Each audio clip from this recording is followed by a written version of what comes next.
Ngikubingelele mbukeli ngiphinde ngwamukeli kwesimanje ngisilethela zona indaba ifika ngaso ke isikhathi ubaba ke uMgabhi ke ohlukunyezwe unkosikazi wakhe noma ke owayemganile lapha ke ubeka udaba lakhe lapha ke okhosini FM ehamba naye ke lapha ke ubaba ke umuntu okwazi ke ukuxazulula ke inkinga eziningi ezikhona lapha ke eSouth Africa mbukeli awuyizwe ke nalo ke udaba labo ke oluphelele lapha ke kuyona ke le channel yakho ke oyithanda kakhulu ke nawe ezokulethela ke indaba ke evutha ke amalanga mbukeli ke nansi ke ivideo siyabonga. Bhekene nesimo sokuthi aphebeze umbhobho wesibhamu. Njengamanje nje sila sihamba nobaba uMgabhi but kunensizwe eziwu2 futhi zaseMtuba nakhona umuntu uzama khona ukuphebeza umbhobho wesibhamu ngoba sekukuleso sigaba esinjengaleso. Ngisho ubuthongo nje mina ngisabazi ngivika izimo ebusuku. Abantu besho ukuthi siyahamba manje siyomnqoma unkosikazi ngivike komanje abafethu ngithe abeze la ngapholokhozi nesikwazi ukuthi sehlise imoya. Namhlanje ke sinobaba uMgabhi sike saba naye. Yes wayenenkinga ye-divorce nonkosikazi wakhe benza i-divorce fraudulent. Unkosikazi ngathi ke uyasebenzela kuhulumeni eminyangweni yezemfundo benza ke i-divorce ngokukhohlisana nabo ukuthi bazoza imali kuhulumeni bayithola ke imali kwahamba ke ngathi ke umama weseyisebenzisa ke i-divorce official ukuthi usiyamkhipha uMgabhi ngale divorce abeyenzile endlini.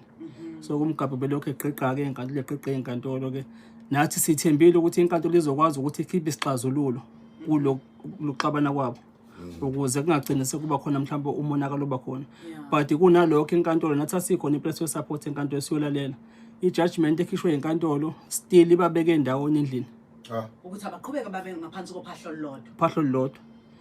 Ubaba uMgabhi isibhamu sakhe sathathwa ngokuthi umama wathi wayesabela indaba yempilo yakhe. But isibhamu uthi ke i-judge kwi-court order siyibonile uMgabhi ma ethatha isibhamu e-police station kophoqa ukuthi aphume ekhaya uzohlala phi? Uzohlala kusona isibhamu. So ke naye inkantolo i-judgment yayikhipha nathi noma singawazi umthetho kodwa sayibona ukuthi le engathi ayibasi ndawo. uMgabhi ke kuwese ngifolele ngeweekend engathi ke ufice naye umama phela ekhaya elethe umasithandana wakhe khona ekhaya. Kule lihlele phansi kophahlo lodwa. Khona uphahlo lodwa. Ungeke futhi umsole phela mama because i-court order ithe abahlale bobabili. Okusho ukuthi umuzi usuyejeke nawo sinayo ukuthi uMgabhi nawo unokulanda nawo amasithandana wakhe amlethe khona ekhaya. Singazi ukuthi inkantolo ibabekaphi. Hlanhla leyo ke singazi uMgabhi ukuthi ureact kanjani because nangu siyambona khona mhlawumbe omunye. Ngifuna ukubuza lokho ngingabuzela ngimhlebe khona ukuthi akalethi nini ngoyidrop. Okudumazayo angazi usebenza uhulumeni umasithandana kamama ikhansela. Yebo umhlonishwa ikhansela lasemacakane waDedwane. Izwa kumuntu ohulumeni lo owazi isimo se-GBV uma ukwazi ukuthi uzongena entweni kanje nawo umthetho wazi mhlawumbe ukuthi awuyiboneni ngawena impilo yakho ukuthi uyifaka ukuthi sometimes uthando liyenzeka ukuthi lize likufake ezintweni ezinomgozi.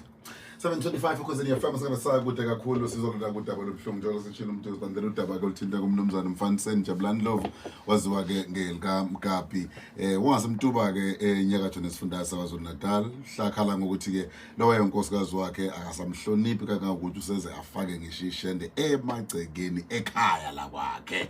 Labo babili ke sebehlukanisile kodwa inkantolo ke yanquma ukuthi ke mabaqhubeke bahlale ngaphansi kophahlo olulodwa noma kunjalo bengasakhulumisana futhi kephanjwana nje amapassage futhi ke bengangenelani emakemarweni. Le ndaba ke singenwe ngisho ke nabezomthetho kanye nezinduna namakhosi endawo ukuze kutholakala isixazululo. Kanti izolo uMgabhi uthi amaphoyisa akhipha incwadi egunyaza ukuthi aboshwe. Khona kanjani uMgabhi sikhuluma naye namhlanje sibe sikhuluma futhi nenkosi uNtokozo Mkhwanazi kwale nkosi sizwe ukuthi ke bathini bona phinde futhi ke sizwe nokuphuma ke kumyeni noma kumnyango ke ezobulungiswa ukuthi bona uthini nawe uzokunikeza ithuba lokuthi ke ukhulume nathi mfoka.